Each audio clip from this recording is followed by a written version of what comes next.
હું હમણાં એક રાજકોટ દર્શન ભટ્ટ કરીને ડૉક્ટર છે, હોસ્પિટલ છે.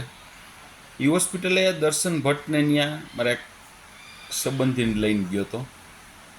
એ છે ને ચક્કર આવતું હોય, માથું ભારે થઈ જતું હોય, બેલેન્સ વિખાઈ જતું હોય મગજનું, એના સ્પેશિયલ ડૉક્ટર છે.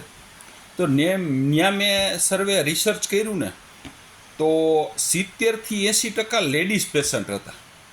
જેન્ટ્સ પેશન્ટ 30થી 20થી 30% જ હતા. બાકી બધા લેડીઝ પેશન્ટ હતા. કોઈ આમ બેઠું હતું ને કોઈને આમ મગજ આમ થઈ ગયું હતો ને. તો એનું કારણ શું? ડૉક્ટર સાહેબે, હું જેને પેશન્ટ લઈને ગયો હતો ને, ડૉક્ટર સાહેબે, હું ત્યાંની કેબિનમાં બેઠો તો એ સમજાવતા હતા કે આ વસ્તુ થવાનું કારણ પૂરી નીંદર ન થતી હોય, મગજની અંદર કંઈક ભરાઈ ગયું હોય, નીકળતું ન હોય, કોકને કહેવાનું થતું હોય પણ કંઈ ન હોકતા, આ બધી વસ્તુ ભેગી થાય ને તો આ વસ્તુ થાય, આવું કહેતા હોય. ને 70થી 80% લેડીઝ હતા. એનું કારણ શું? તો લેડીઝ હતા ને એનું કારણ એ છે કે લેડીઝ છે ને ઘણી વખત નાની નાની બાબતમાં હે ને એવું મગજમાં આમ ભરી રાખે ને, વોવે કાંઈક કીધું હોય ને, અથવા તો દીકરાએ કાંઈક આમ કર્યું હોય, અથવા તો દીકરાને કાંઈક ધંધામાં કોઈક નાની એવી નુકસાન થયું, પાડોશી એ કાંઈક માથાકૂટ થઈ હોય, એટલે મગજની અંદર હે ને ભરાઈ ગયું હોય. અને આમ મગજ છે ને આમ ફૈરા જ રાખતા હોય, વિચારો એટલા ફૈરા જ રાખતા હોય, કાઢી ન હોગે કે હાલો મગજમાં આવ્યું ને આપણે કાઢી નાખી. બધું સાચવતા હોય ઘણી વખત. એટલે શું થાય, આખી રાત સતત એકને એક વિચાર આવે, નીંદર ન આવે, આ બધા પ્રોબ્લેમ થાય. એટલે આ ચક્કર આવે, માથું ભારે ભારે થઈ જાય, આ બધી વસ્તુ થાય. જેન્ટ્સને ટેન્શન હોય ન હોય એવું નથી ધંધાનું, પણ એ ઘણી વખત મૂકી દેતા હોય કે થા હે. કોઈ પણ નાની બાબતની અંદર ટેન્શન લેવું નહીં. આપણે ઘણા કહેતા હોય છે, અને હું કહું છું કે આપણે કોઈ પણ વસ્તુ નાનામાં નાનો પ્રશ્ન થયો હોય, જો આપણે એ ટેન્શન લઈ તો એનું સોલ્યુશન થઈ જવાનું છે. કોઈ પણ નાનામાં નાના પ્રશ્નનું સોલ્યુશન છે ને સમય ઉપર છોડી દેવાનું. ખાસ કરીને લેડીઝને કાંઈ પણ માથાકૂટ થઈ હોય ને ભૂલી જવાનું.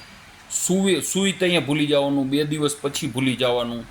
જેટલું ભૂલવાનું રાખીને એટલું આપણા મગજને દાબ ઓછો પડે અને ઘરમાંય શાંતિ રહે. ઘણા લેડીઝ એવા હોય, ઘરના પાડોશીના કંઈક પ્રશ્ન થયા હોય ને તો એ બોમ્બ કેના ઉપર ફૂટે ખબર? ઘરવાળા ઉપર ફૂટે. આવે ને એટલે સીધો જ પોખી લઈએ, તમને તો ખબર નથી, આમ ને તેમને. પણ એનો કંઈ વાંક ન હોય તો પોખી લઈએ ધડાધડી. એટલે આ બધા બોમ્બ છે ને બીજા ઉપર ફોડવા એના કરતાં થોડીક શાંતિ રાખવી. ગમે એવું થઈ ગયું હોય, પાડોશી આરે, વહુ આરે, ખાહુ આરે, જેની આરે થયું એની આરે થોડીક શાંતિ રાખવી, એનું નિરાકરણ લાવવું અથવા સમય ઉપર છોડી દેવું. મગજમાં ટેન્શન લાવવાથી કોઈ સમસ્યાનું સમાધાન થતું જ નથી. અને અમુકના આપણે હે ને આપણી જિંદગી બગાડતા હોય છીએ. આપણી તો બગાડી, આપણા ઘરવાળાની, આપણા કુટુંબની, આપણા ઘરની જિંદગી બગાડતા હોય, દવામાં ખર્ચા કરતા હોય. અને આ બધા રોગ છે ને એ શાંતિથી જ મટે. તમે નિરાંત રાખો, શાંતિ રાખો, ઉજાગરા ન કરો તો જ મટે.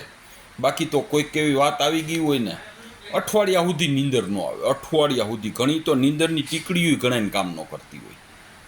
એટલે આવું ના કરવું જોઈએ. આપણે આઈથે કરીને શું કામ હેરાન થવું જોઈએ?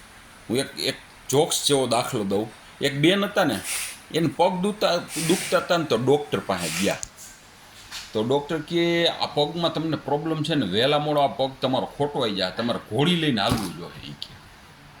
તો એ બેન ઘોડીની પ્રેક્ટિસ કરવા માંડ્યા. બીજે દીથી કાંક ઘોડી રાખીને પ્રેક્ટિસ કરી. આખી જિંદગી ઘોડીથી આવેલા. છેલ્લે મહિરાન તાવથી પગમાં કાંઈ ન થયું. એટલે એને એમ ધારી લીધું હતું કે મારા આવો પગ હમણાં વહી જવાનો છે, મારે ઘોડી ઉપર જ હાલવાનું. એમ આપણે છે ને ધારી લેતા હોઈએ છીએ કે હવે આનું આમ થાય ને, મારું આમ થાય ને, તેમ થાય ને, એવું મગજને એટલે હાથે કરીને આપણે છે ને ઘોડી ઉપર હાલતા હોઈએ છીએ. ઘરમાં એવું શાંતિ હોય, એવું મસ્ત વાતાવરણ હોય, પણ નાની નાની બાબતોમાં થઈને છે ને ઘરનું વાતાવરણ ડખોડી દેતા હોય. ને આખી જિંદગી આપણે આવું કરતા હોઈએ છીએ, ઓલા બેનની જેમ, ઘોડીની જેમ. હકીકત તો એ જોક્સ જ છે, પણ એવું આપણે જિંદગીમાં કરતા હોય છે. એટલે એવું નહીં કરવાનું. ઘરની અંદર છે ને શાંતિ રહીએ. કોઈક પ્રશ્ન ઉપસ્થિત થયા હોય તો એનું શાંતિથી નિરાકરણ લાવવાનું. આપણા ઘરવાળાએ નિરાંતે બેસીને ચર્ચા કરી લેવાની. થોડું ઘણું જાતું કરી દેવાનું, થોડું ઘણું મગજમાંથી કાઢી નાખવાનું. પણ મગજને ઘૂમરીએ ન ચડાવવું. ઘણાની આમ એના સામું જોઈને ત્યાં જ ખબર પડી જાય કે આનું તો મગજ ઘૂમરીએ ચડે છે.